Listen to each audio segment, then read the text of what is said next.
Pode ambientar, por favor? Sim. Graças a Deus, a Jesus e a Francisco de Paula. Do livrinho Vigiai e Orai, de Carlos Abatielli. Oi. Vou pedir apenas desculpa, se você puder começar, para o pessoal desligar o microfone, que está um barulho, alguém batendo, tá? É aqui na vila que eu moro, Márcia, que está fazendo obra. Eita, é aí mesmo, desculpa. Pode começar. Então, graças a Deus, a Jesus e a Francisco de Paula, do livrinho Vigiai e Orai, de Carlos Abatielli, pelo Espírito de Irmão José. A lição é a da página 115, provavelmente. Antes de qualquer palavra depreciativa sobre a vida dos semelhantes, coloca-te no lugar de quem pretende criticar. Imagina-te com sinceridade na situação de quem é alvo de teus comentários. Estivesses vivenciando as experiências que vivenciam, provavelmente fizesse pior. Caso sofresses o que sofrem, é possível que não te mantivesses com tanta dignidade. Sustentasses a luta íntima que sustentam, não serias capaz de prever a tua reação. Atravessasses as dificuldades que atravessam, talvez não resistisses às injúrias que são compelidos a ouvir. Imagina-te na pele de quem amarga a incompreensão alheia ante os acontecimentos que lhe fugiram ao controle.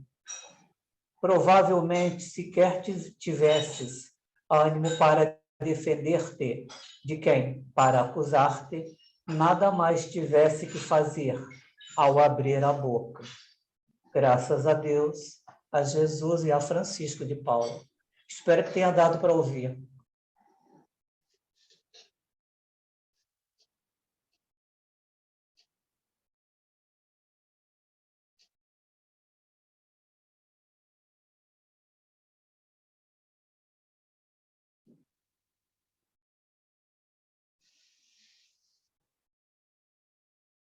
A mensagem da irmã Sheila, dona Clélia, por favor.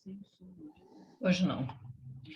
Hoje é dia 8 e a mensagem da Sheila, do livrinho branco, é aos corações que ficaram.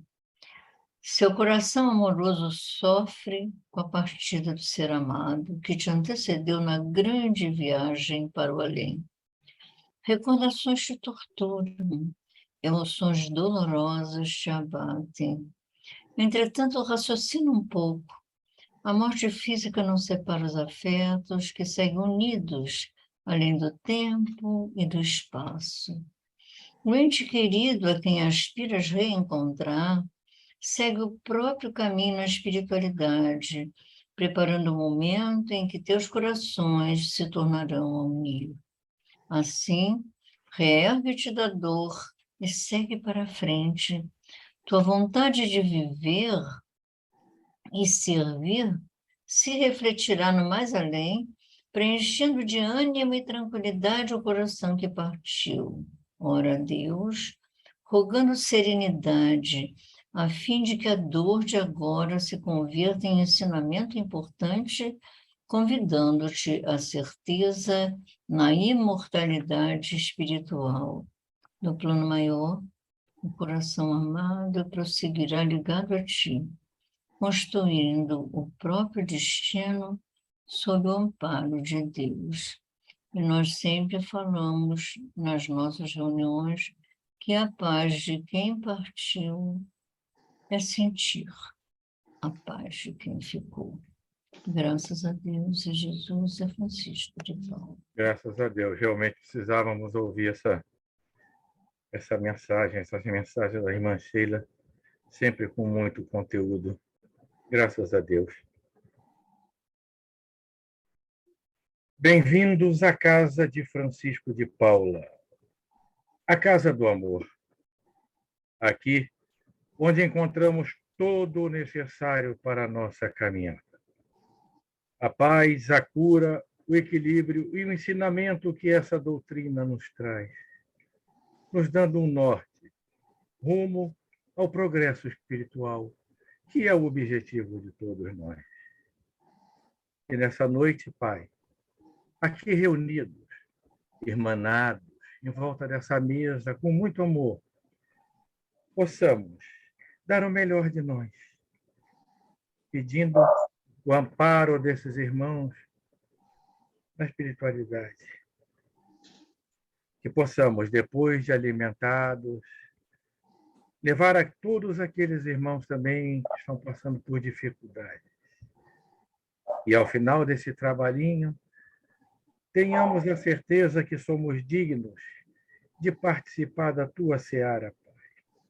Obrigado pelo muito que o Senhor nos ama. E em nome de Deus, de Jesus, de Francisco de Paula, de todos esses amigos que nos amparam e nos permitem realizar esse trabalhinho, damos como iniciada a reunião da noite de hoje, pedindo à nossa irmãzinha Lígia que leia um trecho do Evangelho, por favor.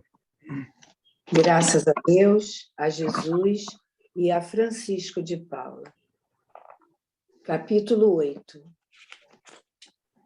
Bem-aventurado aqueles que têm puro coração. Meus bons amigos, por que me haveis chamado? É para me fazer impor as mãos sobre a pobre sofredora que está aqui e a cure? Ah, que sofrimento, bom Deus! Ela perdeu a vista e as trevas se fizeram para ela. Pobre criança, que ore e espere. Não sei fazer milagres sem a vontade do bom Deus. Todas as curas que pude obter e que vos foram assinaladas, não as atribuais, senão àquele que é nosso Pai em tudo. Graças a Deus, a Jesus e a Francisco de Paula. Graças a Deus. Agora nós vamos passar a palavra para o nosso irmãozinho Cosme, que vai fazer o estudo dessa noite conosco. Por favor, Cosme.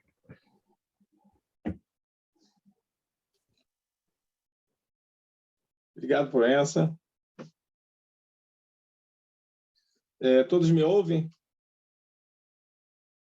Não sei se meu microfone está fechado. Está fechado? Não, está aberto. Estamos ouvindo sim, Cosme. Então, obrigado, meu irmão Proença. Muito agradecido aí pela oportunidade concedida aí pela nossa direção da casa, pela nossa irmã Clélia, por todos os amigos que nós encontramos sempre nessa congregação tão amada e tão querida, essa congregação Francisco de Paula. Então, retornamos a essa sessão, a sessão da sexta-feira à noite, uma sessão que é bastante cara, em que nós tivemos a oportunidade aqui durante muitos anos trabalhar lado a lado com esses companheiros que estão na sessão até os dias atuais e que nós temos assim bastante felicidade de ter aprendido muito com eles. Hoje nos cabe a oportunidade aqui de falar sobre um capítulo dessa terceira obra da codificação espírita, que é o Evangelho segundo o Espiritismo. Há muitas moradas na casa de meu pai, que é o capítulo que tem o título capítulo. E para a gente falar sobre esse terceiro capítulo dessa obra magnífica do Evangelho segundo o Espiritismo, nós gostaríamos de começar com uma informação histórica a respeito de como foi criada, né? Como foi a ideia de Allan Kardec quando ele teve a orientação dos benfeitores do mundo maior para a publicação do Evangelho segundo o Espiritismo. Já havia sido publicado, em 1857, a nossa obra basilar, que é o Livro dos Espíritos. Embora esta obra basilar, o Livro dos Espíritos, ela fale exatamente sobre, na terceira parte, ela que é dividida em 4 partes, nos fale sobre as leis morais, que trata diretamente a respeito da moral do Cristo, havia necessidade de se publicar um estudo mais profundo a respeito dessa moralidade do nosso divino pastor. Já havia sido publicado também, anteriormente, em 1861, o Livro dos Médiuns, que é esse tratado mediúnico ao qual a nossa doutrina espírita se baseia para os casos da ciência espírita. É na obra O Livro dos Médiuns que nós vamos encontrar a parte científica desta nossa doutrina. Então, em 1864, em meados de abril de 1864, Allan Kardec ele vai publicar o Evangelho segundo o Espiritismo. E como é que surgiu esta obra? Ela surge quando Kardec sentia necessidade, orientado pelos benfeitores do plano espiritual superior, de publicar os ensinamentos de Jesus, não mais como se apresenta na terceira parte do Livro dos Espíritos. Lá nessa terceira parte, que fala sobre as leis morais, nós temos como é elaborado o Livro dos Espíritos em perguntas e respostas. Mas o Evangelho segundo o Espiritismo, ele vai tratar exatamente da moralidade de Jesus, nos dando os seus exemplos, as suas orientações, os seus atendimentos. Então, nós vamos estudar da mesma forma a moral de Jesus, exemplificada pelo próprio Mestre, nas suas exemplificações. E o Evangelho segundo o Espiritismo, quando ele surge em abril de 1864, em meados de abril de 1864, Allan Kardec já havia se afastado de Paris e ficou por cerca de 2 meses numa cidade praiana, para que ali ele pudesse receber as orientações dos imortais e pudesse, de uma certa forma, montar esta obra que viria para chegar às nossas mãos como nós temos hoje. Embora nos relatam os amigos espirituais que, quando ele parte para Saint-André, que é uma cidade francesa, uma cidade que ficou muito conhecida pelo mundo inteiro através das obras do Claude Monet, é uma cidade onde você observa que Monet pinta muito os barcos, os cais, ele pinta ali as pessoas que circulam nesta região praiana conforme uma região de veraneio. E Kardec ali ficou. O Kardec vai com uma ideia, uma proposta para montar o Evangelho segundo o Espiritismo, e ele não surge com o mesmo layout que nós temos nos dias atuais. Ele surge como a imitação do Evangelho segundo o Espiritismo. E, posteriormente, veio a ser chamado o Evangelho segundo o Espiritismo. E foi bastante importante esse período de reclusão, de maturidade do codificador, para que ele pudesse receber as orientações afastados de Paris. Paris, que naquela época, em 1864, passava, assim como a França como um todo, por grandes turbulências sociais, econômicas, políticas. Então, havia uma certa descrença em relação à questão da religião. E Kardec, para ratificar a proposta de Jesus, porque a doutrina espírita ela está toda fundamentada em cima dos ensinos do Mestre Celeste, ele vai para essa cidade e ele traz depois, para todos nós, vem a lume o Evangelho segundo o Espiritismo. Esta obra, que é uma obra bastante interessante e que há um trabalho bastante meticuloso daqueles que a conhecem e estudam profundamente, nós os espíritas, e aqueles também que são curiosos e que gostam de um bom estudo, vão observar que Kardec pincelou muitas passagens do Novo Testamento, mas também do Velho Testamento. É uma abordagem que nós devemos sempre mostrar que no Evangelho segundo o Espiritismo há passagens do Velho Testamento ou do Antigo Testamento também conhecido, né? Passagens de Isaías, de Jó.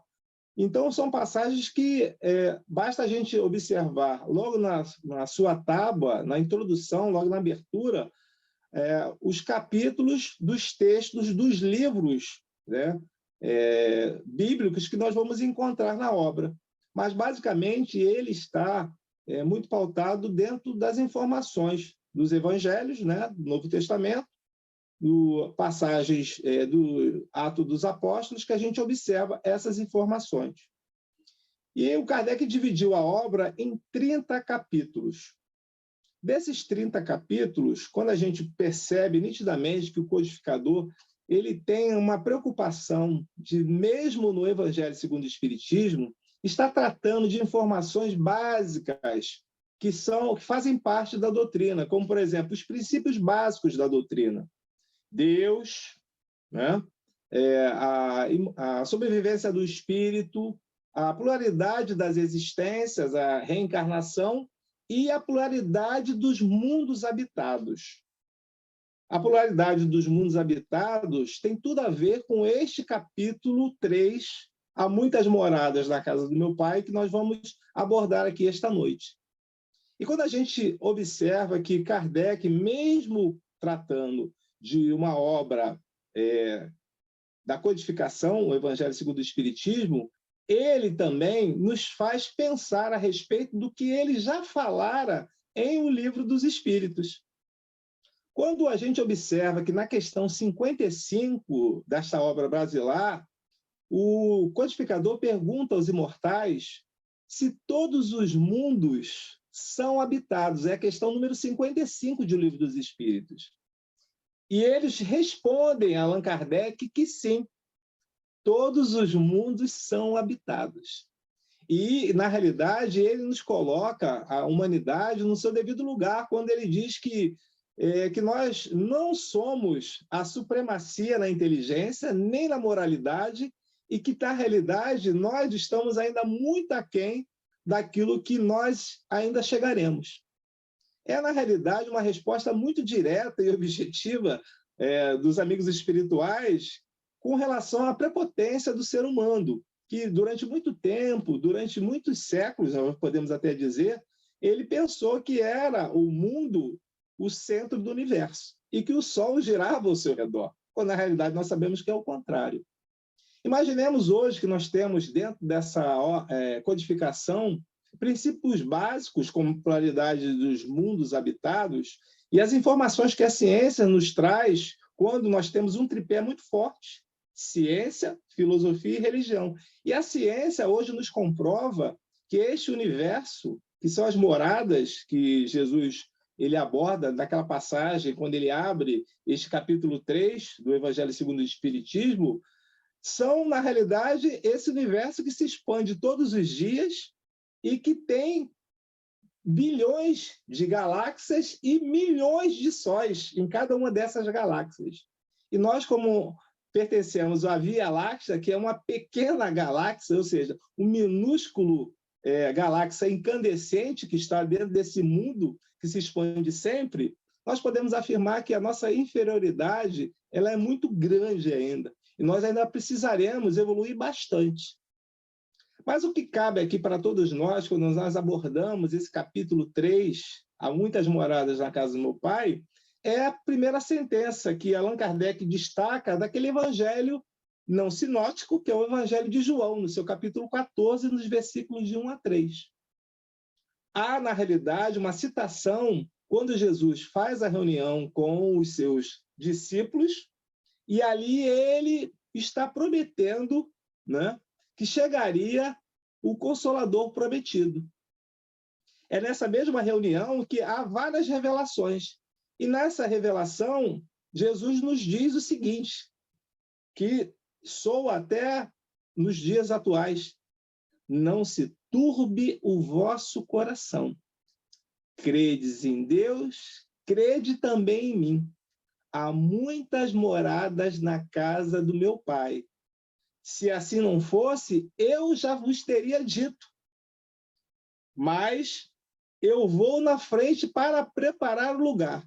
E quando preparar, eu voltarei e vos levarei também, para que permaneceis comigo.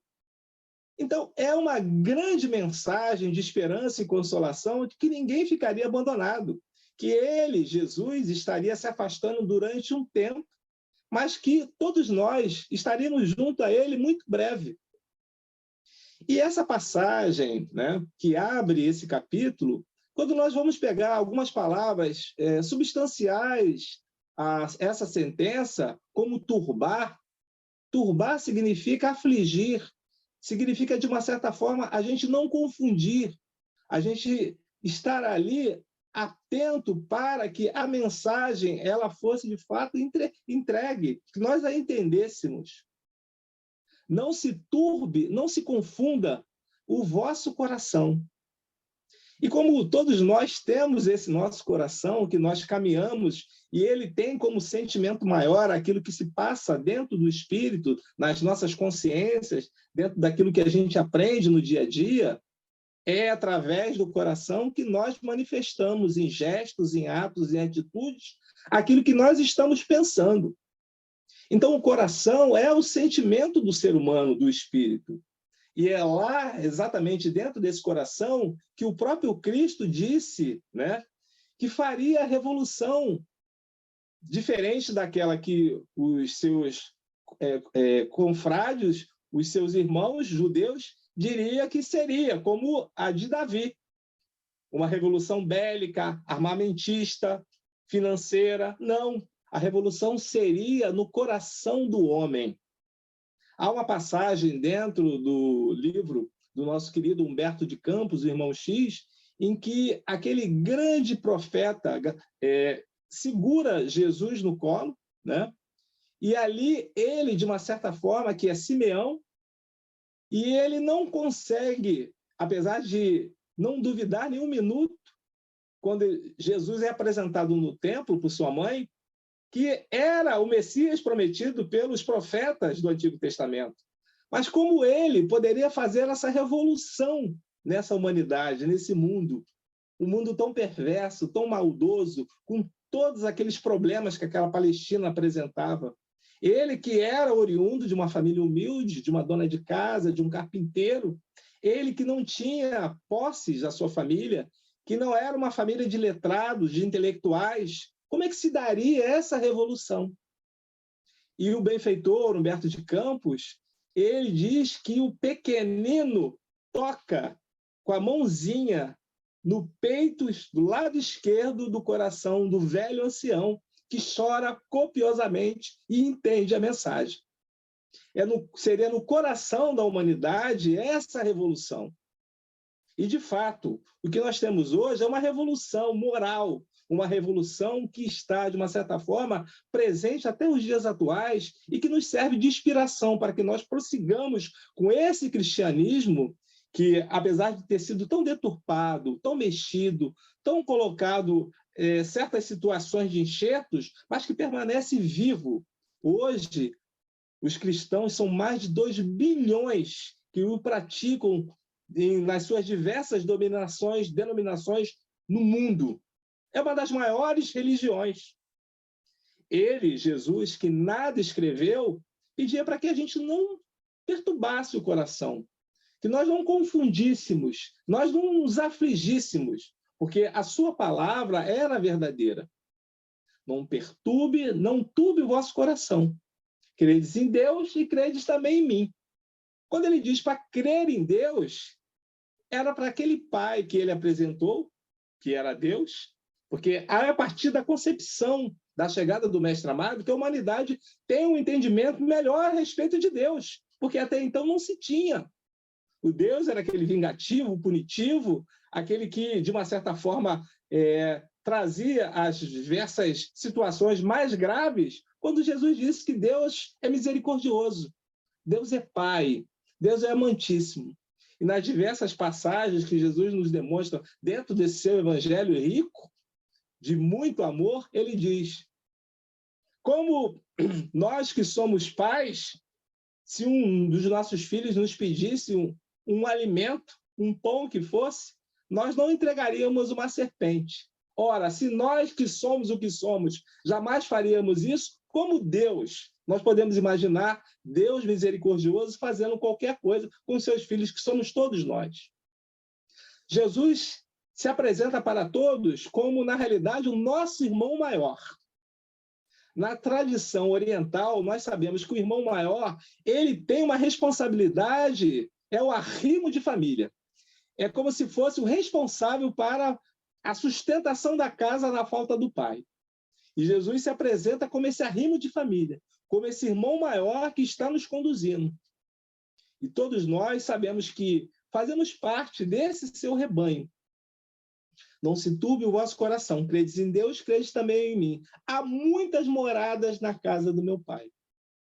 Allan Kardec, dentro desse capítulo, que é um dos mais importantes dentro da obra, a gente pode observar que ele dividiu em 3 partes, com a diversidade dos espíritos na erraticidade, essa destinação dos espíritos, de como nós nos apresentamos na erraticidade. E essa condição de nos apresentar na erraticidade vai estar relacionada à nossa condição moral, aquilo que nós já evoluímos, aquilo que nós já caminhamos como progresso moral, porque não há outra resposta e outro objetivo que não seja nós evoluirmos moralmente quando nós encarnamos. Não reencarnamos para ter casa, para ter dinheiro, não reencarnamos para ter objetos de arte, não reencarnamos para os elementos efêmeros da vida. Reencarnamos para progredir. Jesus nos ratifica isso quando ele diz o seguinte: não amontoeis os tesouros aqui da terra, amontoeis sim aqueles que são os tesouros dos céus. Aqueles que os ladrões não desenterram e roubam, as traças e os vermes corroem. Mas sim aqueles que os ladrões não desenterram e roubam, aqueles que as traças e os vermes não corroem. Muito claro, muito objetivo. Se nós, como ele mesmo dizia, né, olharmos com olhos de ver e ouvirmos com ouvido de ouvir, vamos entender a sua mensagem. Isso tudo aqui vai ficar. O que nós levaremos apenas são as informações de cultura, de virtude. E esses estados que os espíritos apresentam na erraticidade estão equacionados exatamente conforme a nossa progressão. Agora, essa progressão que todos nós temos está lá no Livro dos Espíritos. E aqui cabe também uma informação. O Evangelho segundo o Espiritismo, ele é muito bem apoiado quando nós temos como a obra de apoio complementar o Livro dos Espíritos. Tudo surge de lá. Então, quando a gente observa que Allan Kardec faz uma classificação, ainda que não absoluta, dos vários tipos de espíritos, dividindo em classes, em ordens e classes, né? E todos nós que estamos nessa classe, né? A terceira classe, que é dos espíritos imperfeitos, né? Terceira ordem, perdão, e que é dividido ali em 5 classes. E também tem a segunda ordem, que é dos bons espíritos, divididas em 3 classes, né? E a 4 classes, e a primeira ordem, que é a ordem dos espíritos puros, que é a classe única. Nós estamos lá no Livro dos Espíritos, naquelas questões que vai dar 90, alguma coisa, até a questão 100, 101, 102, Allan Kardec faz uma classificação, ainda que não absoluta, dessa denominação dos espíritos. E ali nós podemos entender qual é a ordem e qual é a classe que nós nos encontramos.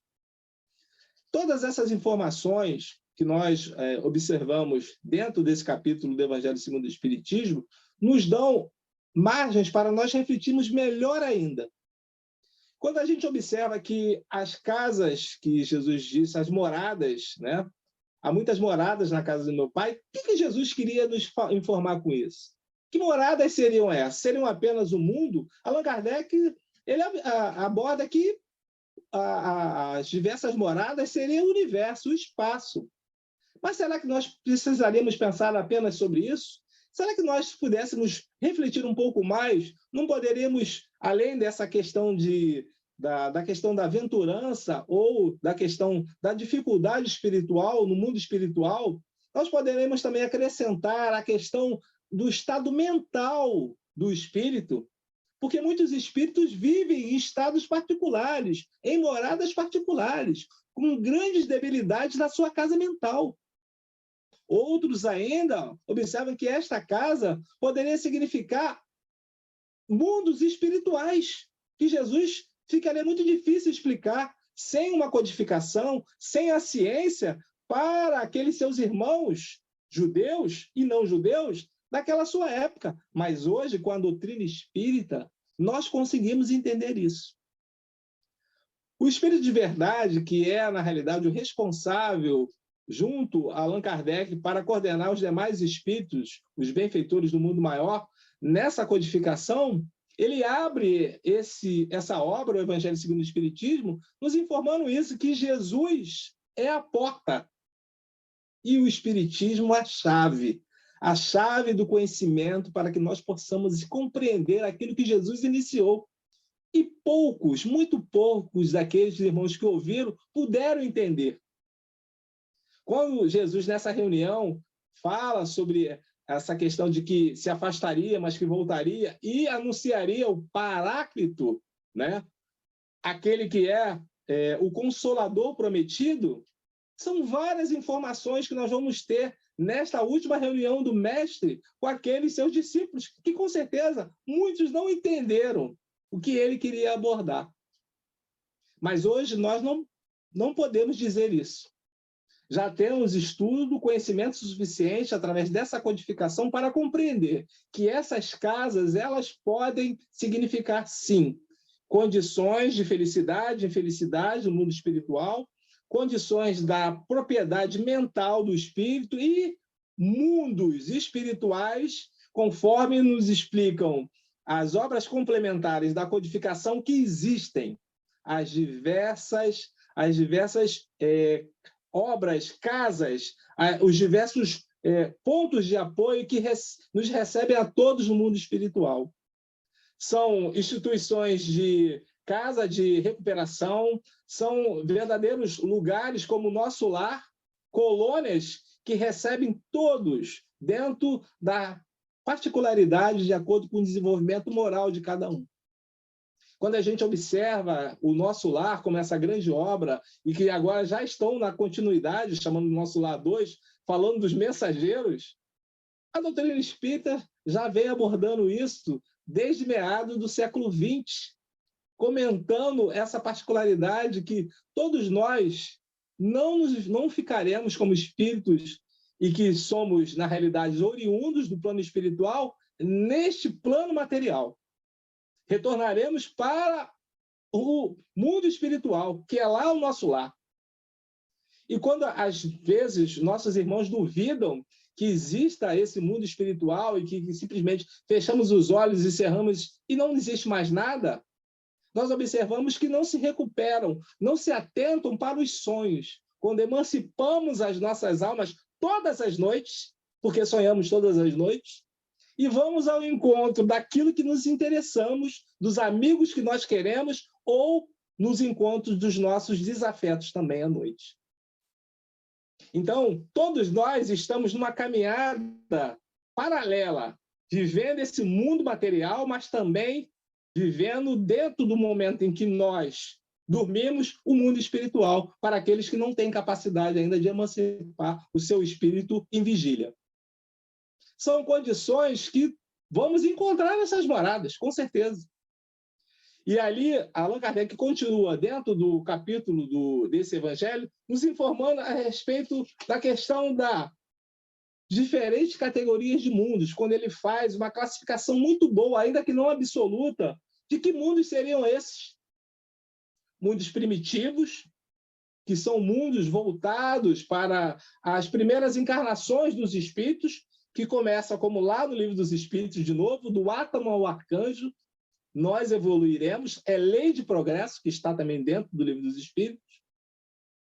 Mundo de expiações e provas, ou provas e expiações, né? Destinados a, na realidade, aqueles espíritos que já passaram pelos mundos primitivos, mas que têm nesse mundo de expiações e provas uma sobrepujança ainda do mal. Muito materializados esses espíritos, eles estão ainda brigando, mas o mal ainda está um pouco mais adiante do que o bem, né?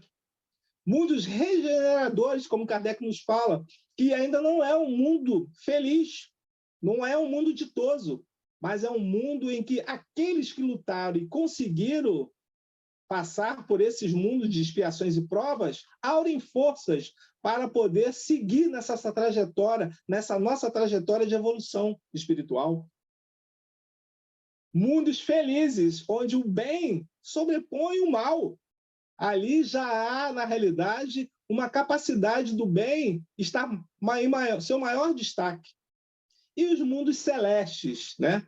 Os mundos celestes, os mundos celestiais seriam, na realidade, os mundos dos espíritos puros, aqueles espíritos que passaram por todas as fases, por todas essas evoluções e que já se encontram no estágio e que, na realidade, não estão contemplando a divindade. Muito pelo contrário, estão preocupados com todos nós que ainda não alcançamos esse estágio e vêm nos auxiliar nas missões. Essas classes de mundos e que o planeta Terra, nós podemos dizer que, como ele mesmo nos informa aqui, é um mundo de expiações e provas em que nós vemos grandes misérias, grandes dificuldades morais daqueles espíritos que aqui se encontram, em grande maioria, grandes maldades ainda, a dificuldade da fome é um processo de um mundo de provas e expiações, apesar de termos alimentos para todos. Mas o egoísmo e o orgulho, que são, na realidade, as duas grandes chagas que nos informam os benfeitores espirituais, ainda estão latentes dentro de nós. E nós precisamos transformar essas duas chagas para que nós possamos transformar esse mundo que nós nos encontramos, que é a Terra, de provas e expiações, ou expiações e provas, para um mundo de regeneração. Quando nós afirmamos isso, e a pergunta é cabal, todos, quando isso começará? Já começou? Já vai terminar? Basta apenas nós olharmos para um lado. Se nós ainda observarmos que ainda existe muito sofrimento, muitas dores dos nossos irmãos, que somos todos irmãos, nós podemos observar que a caminhada ainda é muito longa. Precisará ainda de grande transformação. Mas o grande detalhe não está nós jogarmos essa responsabilidade para o outro. Nós precisamos assumi-la, porque a transformação do mundo passa, como disse nosso querido tribuno Divaldo Pereira Franco, a paz começa dentro de nós. Não haverá mundo de regeneração se nós não fizermos a nossa parte. Como eu posso pedir um mundo de regeneração se eu não faço a minha parte? Se eu contribuo para situações pequenas que sejam, para que ainda se permita esse tipo de maldade. Precisamos modificar. E é exatamente no coração da humanidade, do Espírito, que Jesus trabalha. Não se turbe o vosso coração. Credes em Deus, credes também em mim. Há muitas moradas na casa do meu Pai. Eu vou para preparar-vos lugar. Será que Jesus precisava preparar algum lugar ou nós é que precisamos preparar a nós mesmos para nós lá chegarmos? Mas, se assim não fosse, eu já vos teria dito. Mas voltarei e vos levarei para que estejais ainda comigo, sempre comigo. É uma transformação que passa por nós. Nós não precisamos, não devemos esperar do outro. E nem do Cristo, essa transformação, ela passa necessariamente por nós, cada um fazendo a sua parte. Nos diversos grupos em que nós nos encontramos dentro da nossa encarnação, nessa que nós estamos, fazendo a nossa parte. Trabalhando no bem, pensando no bem, perdoando sempre, porque o perdoar é uma necessidade, segundo a qual os amigos espirituais, quando Kardec pergunta a eles qual era o sentido dessa palavra, segundo Jesus entendia, na questão 886 do Livro dos Espíritos, e ele diz exatamente isso: benevolência para com todos, trabalhar em favor de todos. E Jesus trabalhou o tempo inteiro em favor de todos. Indulgência para com as imperfeições alheias, misericórdia para com todos. Todos, cada um só pode dar aquilo que tem. E o perdão das ofensas. Talvez esta seja a grande dificuldade nossa, espíritos da terceira ordem, espíritos imperfeitos, dessas 5 classes que nós temos ali dentro, diabretes, zombeteiros, grandes espíritos ainda em grande transformação que precisamos para perdoar o outro. Porque não entendemos o que é o perdão. Perdoamos quando nós nos afastamos ou quando nós queremos que o outro se afaste. O verdadeiro perdão se dá quando nós conseguimos olhar um para o outro e não sentimos mais nenhum tipo de angústia, nenhum tipo de ressentimento, nenhum tipo de mágoa. Aí nós perdoamos. Fora isso, ainda precisaremos aprender muito. Então, Kardec termina, né, esse capítulo até onde nós temos a oportunidade de falar, porque entraria nas instruções dos Espíritos falando sobre a questão da destinação da Terra. O homem está equivocado quando ele pensa que na realidade, a raça humana completa desse grande universo, como nós afirmamos aqui, que a ciência nos diz que se expande todos os dias. E ele dá um exemplo muito clássico e muito claro, objetivo, direto, quando ele diz: de fato, se nós pegássemos a Terra como um exemplo, apenas aqueles que habitam, né, as cadeias, as prisões, os hospitais, veremos que é um grande mundo de sofrimentos, de grandes dificuldades. Mas a humanidade, ela não está presente apenas aqui. Olha, que revelação máxima é essa?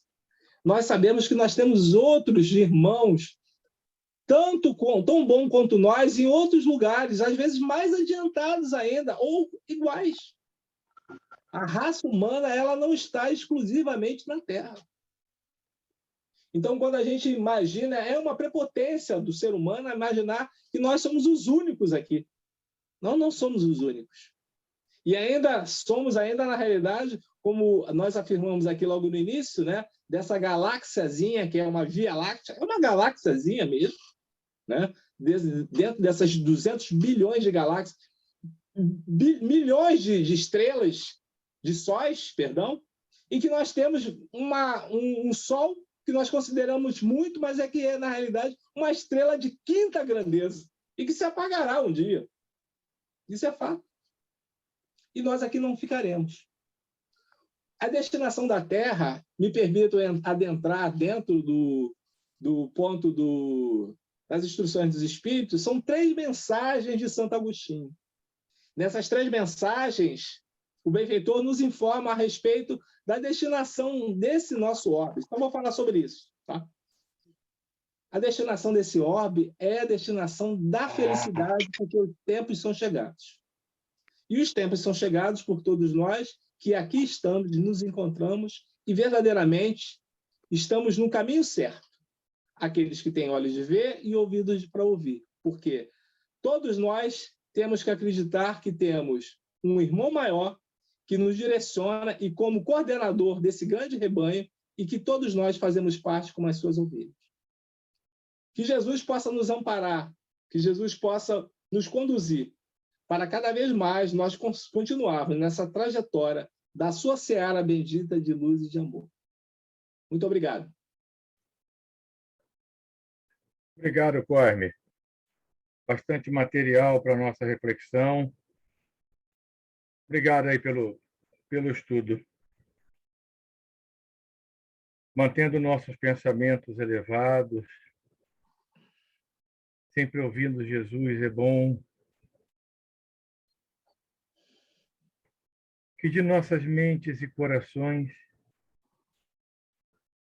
emane todo aquele amor, para agora sim lembrarmos dos nossos irmãos, levarmos ao próximo, tão necessitado, levarmos a ele o material, o espiritual. Sabemos que nesses momentos, tantos irmãos já abnegados também nas ruas, todos os locais, levando os alimentos, a palavra, o amparo.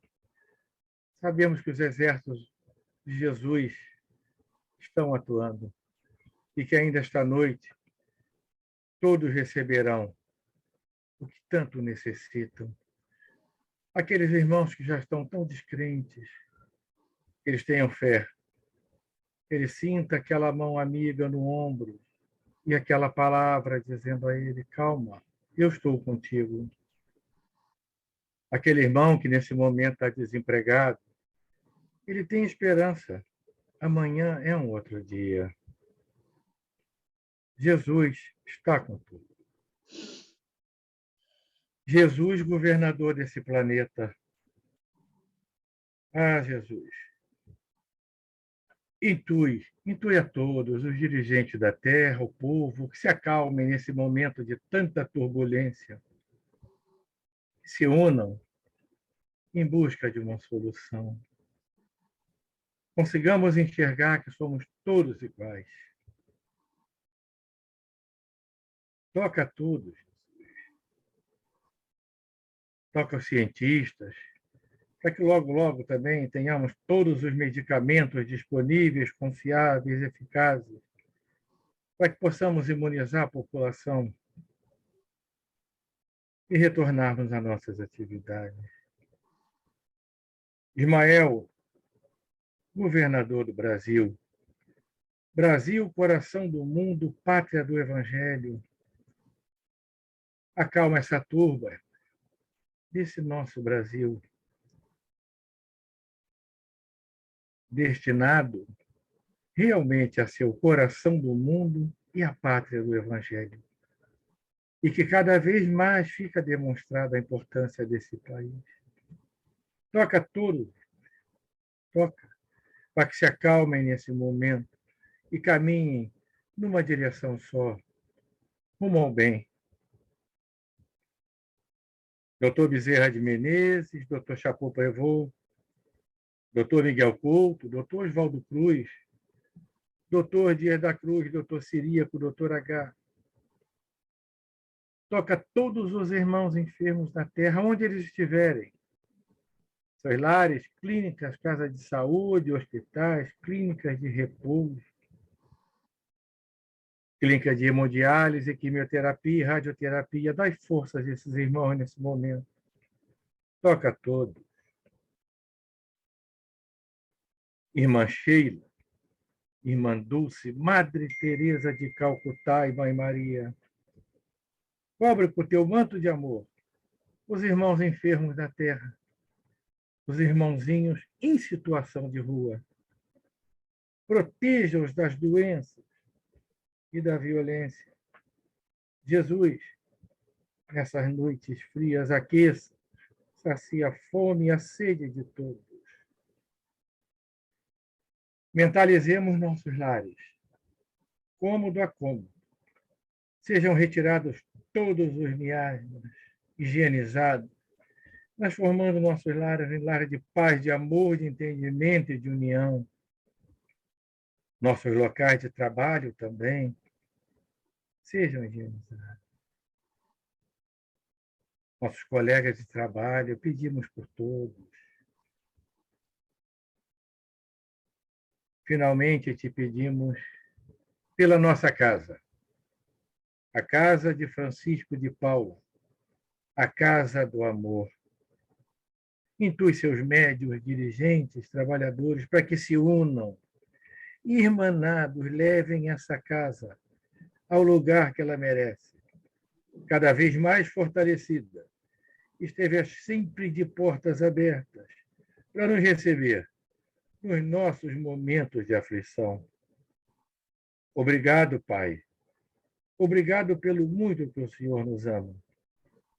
Graças a Deus, a Jesus e a Francisco de Paula. Que assim seja. Graças a Deus. Márcia, por favor. Graças a Deus, a Jesus e a Francisco de Paula, Pai de infinito amor, de bondade e de misericórdia, a Ti rogamos, seu olhar misericordioso abranja todos os nossos irmãos que já partiram ou que estão partindo para a nossa pátria espiritual, que é o destino de todos nós. Que aqueles que ficam, como nos disse a mensagem da irmã Sheila, possam manter em seus corações a paz, o equilíbrio, a tranquilidade necessários para que esses irmãos possam ser amparados, ajudados nessa nova jornada. Nós pedimos, Senhor, por nossos entes queridos, por aqueles que estão em nossos pensamentos e corações, mas pedimos também por aqueles que não têm quem peça por eles, para aqueles que passam por grandes tormentos morais nesse momento, que eles possam receber essa vibração de amor do Mestre Jesus, que percebam quanto amor envolvido nesses trabalhadores de Cristo, dessas equipes de socorro que estão ao seu redor. Que eles encontrem a paz, a tranquilidade e a calma necessária para continuar sua jornada. Fiquem com Deus, graças a Deus, a Jesus e a Francisco de Paula. Graças a Deus que assim seja. Adilson, por favor, a prece de agradecimento e encerramento. Graças a Deus, a Jesus e a Francisco de Paula. Obrigado, Senhor, pela tua paz, pelo abraço fraterno desses amigos espirituais que aqui estiveram conosco. Obrigado pela família, pelo lar, pelo emprego, pelo salário, pela oportunidade de aprendizado e serviço.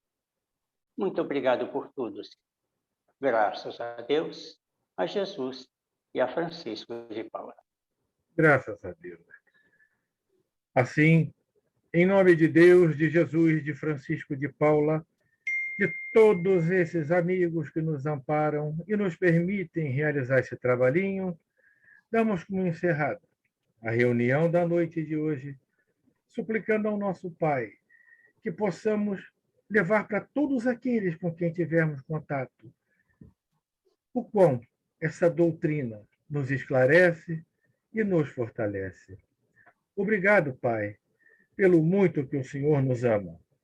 Graças a Deus, a Jesus e a Francisco de Paula, que assim seja. Márcia, por favor, recadinhos. Boa noite a todos. A gente tem recadinhos, novidades aqui, né? 2 sessões públicas retornarão ao formato presencial em outubro. Uma é a de terça-feira às 17 horas e a outra é a de quarta-feira às 20 horas. A de terça, às 17 horas, retorna no dia 4 e a de quarta, às 20 horas, retorna no dia 5. Então, se houver voluntários na transmissão, essas reuniões serão transmitidas ao vivo pelos canais do Facebook e do YouTube da congregação, tá? Uma outra notícia muito boa é que o grupo de evangelização Eurípides Barçanufo retornou às atividades presenciais. Significa que a escolinha que funciona aos domingos, no mesmo horário da sessão pública, quer dizer, de 15h30 até às 17 horas, reabriu. Então, atende crianças entre 4 e 11 anos. Tá? A Mocidade Espírita Francisco de Paula já está no presencial já há um bom tempo. A gente convida os jovens a participarem todos os sábados às 17 horas, porque onde tem juventude, tem Jesus. A biblioteca, a livraria, também já reabriu agora esse mês, em horários restritos por enquanto, tá? Terça-feira é de 8 às 20, fica praticamente o dia todo aberta. Quarta-feira abre de manhã, de 8 às 10h30, e depois de 16 até às 20, e na quinta-feira, de 14 às 17h30. A gente precisa de voluntários para ampliar o nosso horário de atendimento. Quem estiver interessado, principalmente alunos da educação mediúnica, podem se candidatar. Preces e evidências, né? A congregação já retomou a realização, a marcação das preces e evidências, dando prioridade para aqueles que já tinham marcado suas preces, suas evidências, quando a casa fechou, né? Em 2020, e é só procurar a recepção para remarcar e obter mais informações. E os médiuns também podem marcar as suas preces, tá? No Dia das Crianças, a gente iniciou a campanha para o Dia das Crianças das nossas escolas de evangelização. Então, a gente está precisando de padrinhos e de madrinhas para as crianças. Quem puder apadrinhar, entre em contato com a UIRMA no WhatsApp 999560700, ou então procura a tesouraria em caso de dúvidas. A gente convida os irmãos a se tornarem sócios da congregação, contribuírem com qualquer valor para a manutenção das nossas atividades, especialmente o Lar de Francisco. Procurem a tesouraria. Médiuns voluntários para o atendimento ao médium enfermo. Nós vamos reiniciar as visitas aos médiuns enfermos a partir da semana que vem. Estamos com poucos médiuns para fazer esse trabalho. Então, médiuns voluntários, por favor, se interessarem, entre em contato com o Mário, no telefone 98899-9931. É um trabalho belíssimo de a gente dar assistência àqueles que fizeram tanto por nossa casa. Enxovais de bebês, a gente também está avisando. Quem souber de alguma mãezinha que esteja necessitando do enxoval, ela pode ir lá às terças-feiras, de 14 até 17 horas, levando sua identidade e o cartão do SUS para se cadastrar e receber o enxoval. E aí a gente agradece a doação dessas peças para o enxoval, que é fralda de pano, sabonete infantil, calça de pezinho, macacão, essas coisas, né? As cestas básicas, nós atendemos não só as nossas crianças, mas também os assistidos que são cadastrados. Quem puder levar o alimento não perecível na congregação, agradecemos muito. E quem quiser, pode fazer a doação em uma das nossas contas. Para o Lar de Francisco, nós estamos precisando, além de terapeuta ocupacional, a gente precisa de clínico geral ou geriatra, tá bom? Então, quem puder se voluntariar, agradecemos. E eles agradecem também a doação de gás, de algodão, das fraldas geriátricas, das pomadas para assadura, né? Vocês sabem que a congregação, assim como muitas outras casas espíritas, está enfrentando dificuldades financeiras, né?